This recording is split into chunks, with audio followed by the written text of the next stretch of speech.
White house میں اسرائیل، بحرین اور you اے ای کے درمیان معاہدے پر دستخط۔ معاہدہ ابراہیم کی تقریب کے موقع پر امریکی صدر نے اسرائیلی وزیر اعظم کو وائٹ ہاؤس کی سنہری چابی پیش کی۔ نیتن یاہو نے کہا امن کا نیا افق نمودار ہو رہا ہے۔ ٹرمپ بولے معاہدہ خطے میں جامع امن کی بنیاد رکھے گا۔ امارات کے وزیر خارجہ شیخ عبداللہ نے کہا دنیا کو امید کا پیغام ملے گا۔ فلسطینی حکومت اور سرکردہ تنظیموں نے معاہدے کو القدس سے قرار دے دیا۔ ترک میڈیا کے مطابق ترکی نے بھی یو اے ای اور بحرین کے اسرائیل کے ساتھ معاہدے کو مسترد کر دیا۔ اسرائیل سے تعلقات فی الحال نارمل نہیں ہو سکتے، قطر کا دو ٹوک جواب۔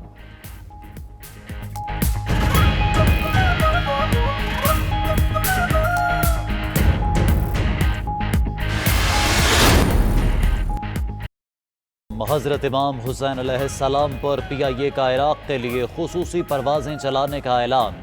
قومی ایئر لائنز نے نجف اور بغداد کے لیے خصوصی پروازوں کا شیڈول جاری کر دیا۔ خصوصی پروازیں 27 ستمبر سے 5 اکتوبر تک چلائی جائیں گی۔ کراچی، اسلام آباد اور لاہور سے نجف اور بغداد کے لیے خصوصی پروازیں روانہ ہوں گی۔ کراچی سے 75,000، دوسرے شہروں سے 85,000 روپے کرایہ مقرر۔ سی ای او ارشد ملک کا کہنا ہے مذہبی مواقع پر خصوصی پروازیں پی آئی اے کی روایت رہی ہے۔ اوگرا کی سمری بن نہ سکی خوشخبری، وزارت خزانہ نے پیٹرولیم قیمتوں میں کمی کی تجویز مسترد کر دی۔ پیٹرولیم قیمتیں اگلے 15 دن برقرار رہیں گی۔ اوگرا نے پیٹرول 3 روپے 60 پیسے اور ہائی سپیڈ ڈیزل 4 روپے فی لیٹر تک سستا کرنے کی سفارش کی تھی۔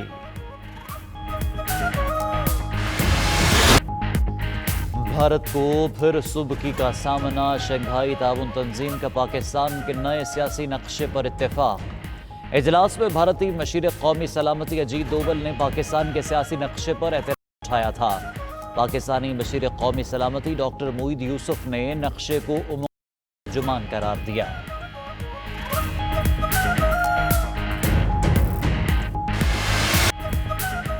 نواز شریف کے ناقابل ضمانت 22 ستمبر کو پیش کرنے کا حکم جاری۔ اسلام آباد ہائی کورٹ نے حاضری سے استثناء کی درخواستیں مسترد کر دیں۔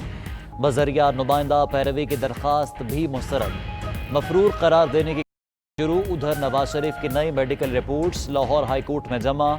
ڈاکٹرز کے مطابق نواز شریف مریض ہیں، بہترین علاج کے لیے لندن میں رہنا چاہیے۔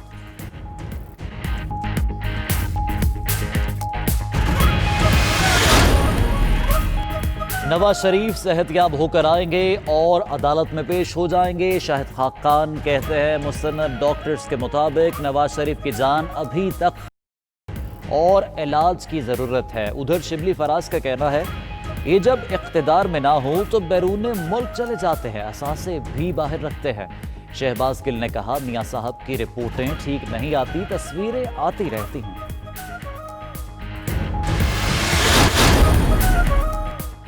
امریکی سٹاک مارکیٹس میں تیزی کا رجحان، ڈاؤ جونز میں 1.42 پوائنٹس اضافہ، انڈیکس 27,994 پوائنٹس پر بند۔ ایس اینڈ پی 500 میں 17.58 پوائنٹس اضافہ، انڈیکس 3401 پوائنٹس پر بند ہوا۔ نسڈیک کمپوزٹ 133 پوائنٹس اضافے سے 11,190 پوائنٹس پر بند ہوئی۔ اور برطانوی شہزادہ ولیم اور شہزادی کیٹ کا دوران دوسروں کی مدد کرنے والوں سے اظہار تشکر، شاہی جوڑے کے لندن میں مشہور بیگل شاپ پر آمد۔ شہزادہ ولیم اور شہزادی کیٹ نے بیگل بنانے کے لیے آٹا گوندھا، ویڈیو وائرل ہو گئی۔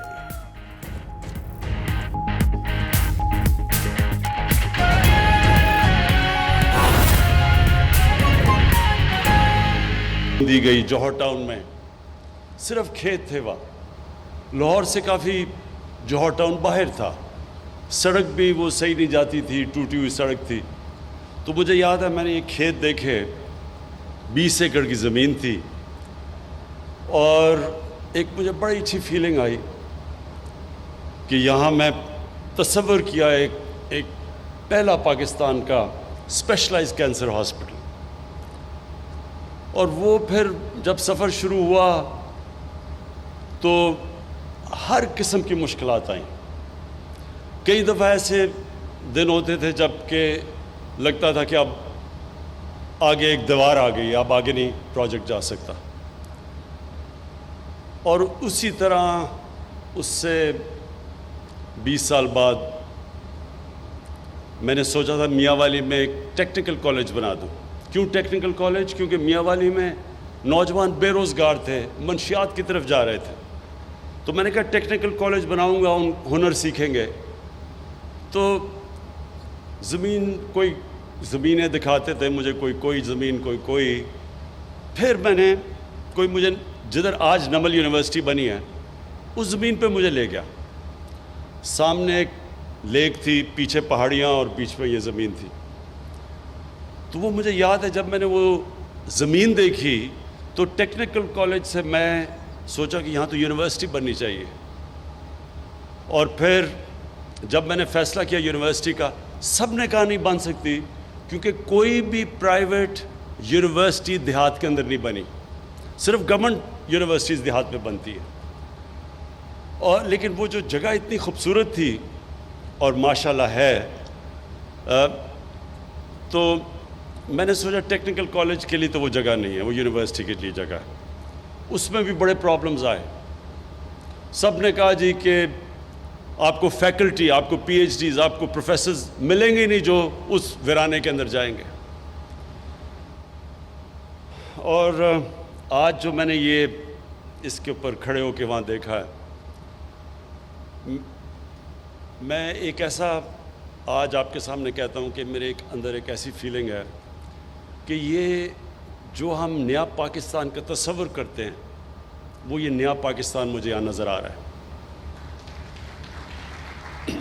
کیا نیا پاکستان کیا ہے؟ پہلے تو میں آپ کو کہوں، یہ ہم نیا پاکستان کی بات کرتے ہیں، وہ جب بھی کوئی مشکل وقت ہوتا ہے وہ کیمرہ مین جا کے ایک مائک پکڑ کے لوگوں کے پاس چلا جی کیا جی نیا کدھر ہے نیا پاکستان؟